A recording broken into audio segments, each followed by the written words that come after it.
ক্ষমতাসীনদের প্রায় সবাই দুর্নীতির সাথে জড়িত, তাদের হাতে দেশ নিরাপদ নয় বলে মন্তব্য করেছেন বিএনপি মহাসচিব মির্জা ফখরুল ইসলাম আলমগীর। তীব্র আন্দোলনের মাধ্যমে পরিস্থিতি বদলাতে দলীয় নেতাকর্মীদের প্রতি আহ্বান জানান তিনি। দলের চেয়ারপারসন খালেদা জিয়ার মুক্তির এক দফা দাবিতে এই সমাবেশ।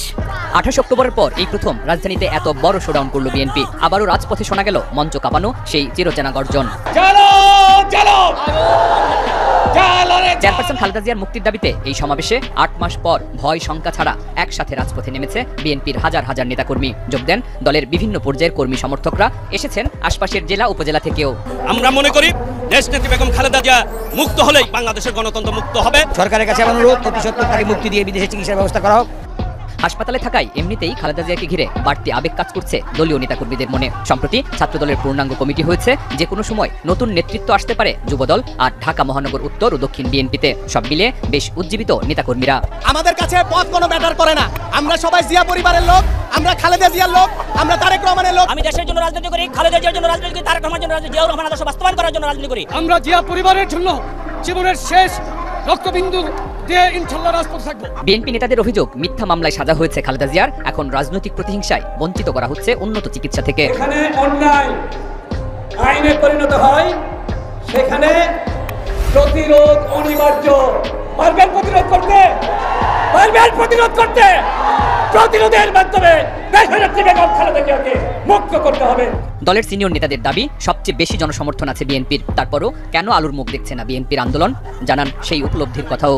যথাসময়ে আমরা মাঠে থাকি না। প্রিয় ভাইরা, অনেক দুঃখের কথা বললাম। কেন বললাম?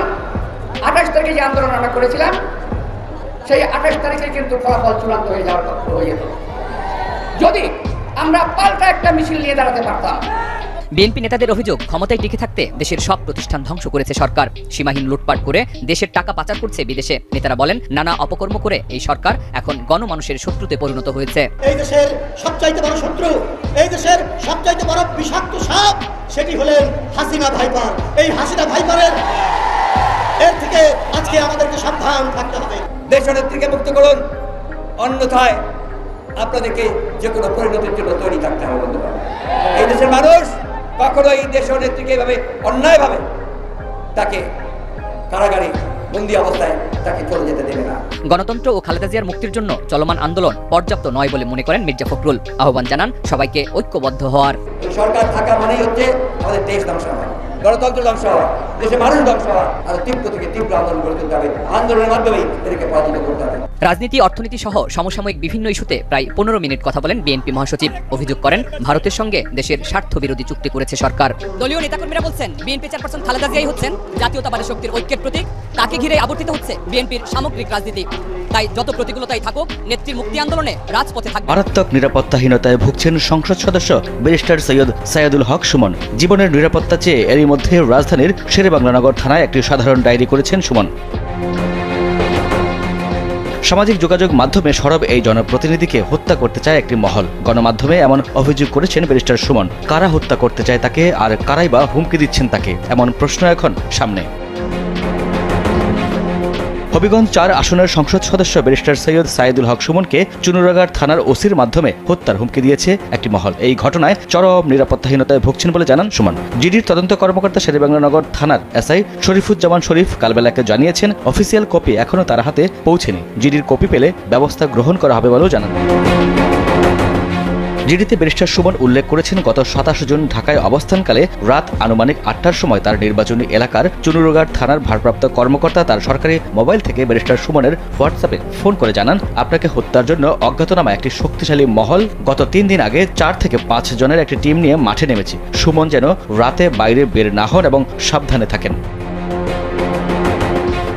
জিডিতে সুমন আরও উল্লেখ করেছেন, তখন তিনি ওসির কাছে অজ্ঞাতনামা ব্যক্তিদের পরিচয় জানতে চাইলে তিনি ওই ব্যক্তির পরিচয় জানাতে না পারলেও সাবধানে থাকার পরামর্শ দেন। এই বিষয়টি জানার পর মারাত্মকভাবে নিরাপত্তাহীনতায় ভুগছে বলে জানান ব্যারিস্টার সুমন। জিডির কপি সামাজিক যোগাযোগ মাধ্যমে শেয়ার করে সুমন লিখেছেন, ভয়টা মৃত্যুর নয়, ভয়টা তার এলাকার মানুষের জন্য কি হবে। অবৈধ ক্ষমতা অটুট রাখার স্বার্থে সরকার জাতীয় নিরাপত্তা ও সার্বভৌমত্বকে হুমকির মুখে ঠেলে দিয়েছে বলে অভিযোগ করেছেন বিএনপি মহাসচিব মির্জা ফখরুল ইসলাম আলমগীর। বিকেলে গুলশানে আয়োজিত সংবাদ সম্মেলনে বিএনপি মহাসচিব দাবি করেন, প্রধানমন্ত্রীর ভারত সফরের চুক্তিগুলো আওয়ামী লীগের ধারাবাহিক গোলামির নবসংস্করণ। কানেক্টিভিটির নামে যে করিডোর দেওয়া হচ্ছে তাতে বাংলাদেশের কোনো স্বার্থ রক্ষা হবে না, মারাত্মক হুমকির মুখে পড়বে সার্বভৌমত্ব। সম্প্রতি প্রধানমন্ত্রী শেখ হাসিনার ভারত সফর ও সমঝোতা চুক্তি নিয়ে আনুষ্ঠানিকভাবে বিএনপির সংবাদ সম্মেলন। একটি অনির্বাচিত সরকারকে ক্ষমতায় রাখার জন্য উচ্চ মূল্য নির্ধারিত হবে, সেটাই স্বাভাবিক। বিকেলে গুলশানে বিএনপি চেয়ারপারসনের কার্যালয়ে এই সংবাদ সম্মেলনে দলটির মহাসচিব বলেন, ভারতের সাথে সই হওয়া 10টি সমঝোতা স্মারকে বাংলাদেশের কোনো স্বার্থ রক্ষা হয়নি। দিল্লি সফরটি কার্যত একপাক্ষিক। এ সফরে স্বাক্ষরিত সমঝোতা কিংবা চুক্তি বাংলাদেশের ন্যূনতম স্বার্থ সুনিশ্চিত করে না। শেখ হাসিনা বাংলাদেশকে দীর্ঘমেয়াদে ভারতের গোলামী চুক্তির গভীর ফাঁদে ফেলার সেই ঘৃণ্য ষড়যন্ত্রে লিপ্ত হয়েছে। বস্তুত এই সকল সমঝোতা চুক্তির মাধ্যমে শেখ হাসিনা বাংলাদেশকে আঞ্চলিক ভূ রাজনীতিতে নিরাপত্তা কৌশলগত বাফার স্টেট হিসেবে ভারতকে ব্যবহারের সুযোগ করে দিতে চায়।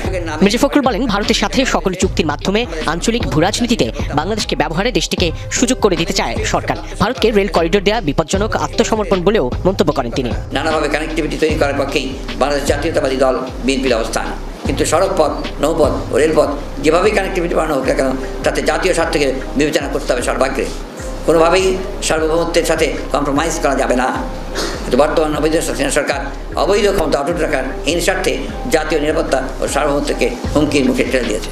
তিস্তা সহ 54টি অভিন্ন নদীর পানি বন্টন সমস্যার সমাধান নিয়ে প্রধানমন্ত্রীর এই সফরে কোনো আলোচনাই হয়নি বলে দাবি করেন বিএনপি মহাসচিব। শেখ হাসিনা তিস্তা পানি বন্টন চুক্তিকে পুরোপুরি অবজ্ঞা করেছে। প্রশ্ন হলো, যাদের বিমাতাসুলভ আচরণের কারণে তিস্তার ন্যায্য পানি থেকে বাংলাদেশ বঞ্চিত হচ্ছে, সেই তাদেরকেই তিস্তার পানি ব্যবস্থাপনায় নিয়োজিত করলে তা যে স্বার্থ সাংঘর্ষিক আত্মঘাতী সেটা বাংলাদেশের মানুষ বোঝে।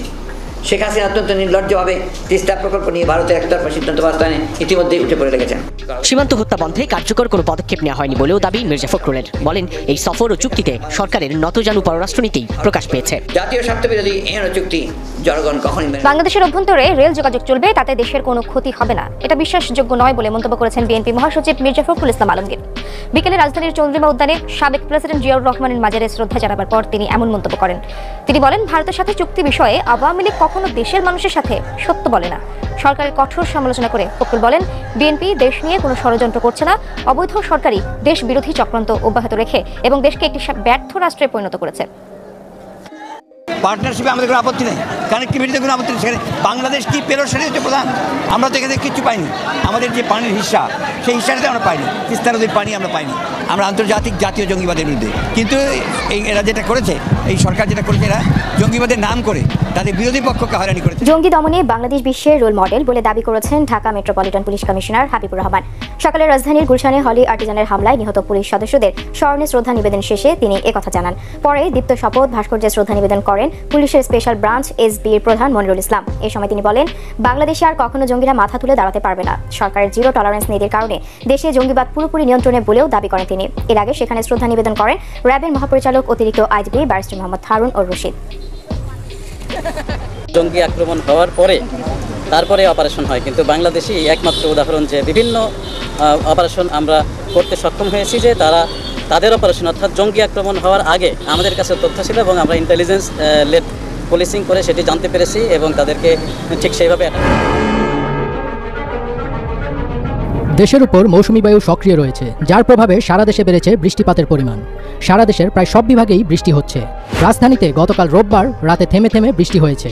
আজ সোমবার ভোর থেকেও গুড়ি গুড়ি বৃষ্টি হচ্ছে। আবহাওয়া অধিদপ্তরের পূর্বাভাস অনুযায়ী আজ থেকে বৃষ্টি আরও বাড়তে পারে।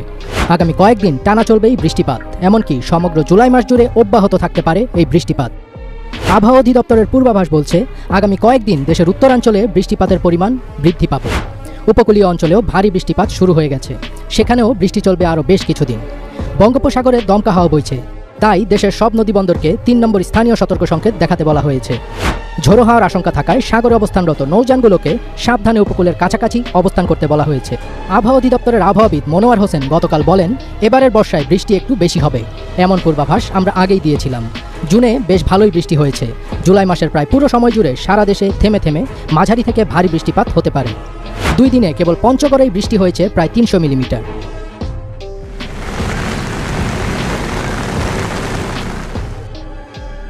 গতকাল রোববার রাজধানীতে মাঝারি বৃষ্টি ঝরেছে। এতে শহরের বিভিন্ন স্থানে পানি জমে থাকতে দেখা গেছে। বেলা ৩টা পর্যন্ত শহরে মোট ৪৩ মিলিমিটার বৃষ্টি ঝরেছে। সকাল থেকে আকাশ ছিল মেঘলা, বেশিরভাগ সময় রাজধানীতে রোদের দেখা পাওয়া যায়নি। বৃষ্টি বেশি থাকলেও শহরে ভ্যাপসা গরমের অনুভূতি ছিল। তাপমাত্রা সে অনুযায়ী কমেনি। আবহাওয়া অধিদপ্তরের পর্যবেক্ষণ অনুযায়ী গত শনিবার পঞ্চগড়ে ১০৮ মিলিমিটার ও গতকাল ১৮২ মিলিমিটার বৃষ্টিপাত হয়েছে। এছাড়া ফেনী ও কক্সবাজারেও ১০০ মিলিমিটারের বেশি বৃষ্টি ঝরেছে। আবহাওয়া অধিদপ্তরের পূর্বাভাস বলছে, আজ চট্টগ্রাম, রাঙামাটি, খাগড়াছড়ি, বান্দরবন ও কক্সবাজারে পাহাড় ধসের আশঙ্কা আছে। তাই পাহাড়ের নিচে বসবাসকারীদের নিরাপদ অবস্থানে যাওয়ার কথা বলা হয়েছে।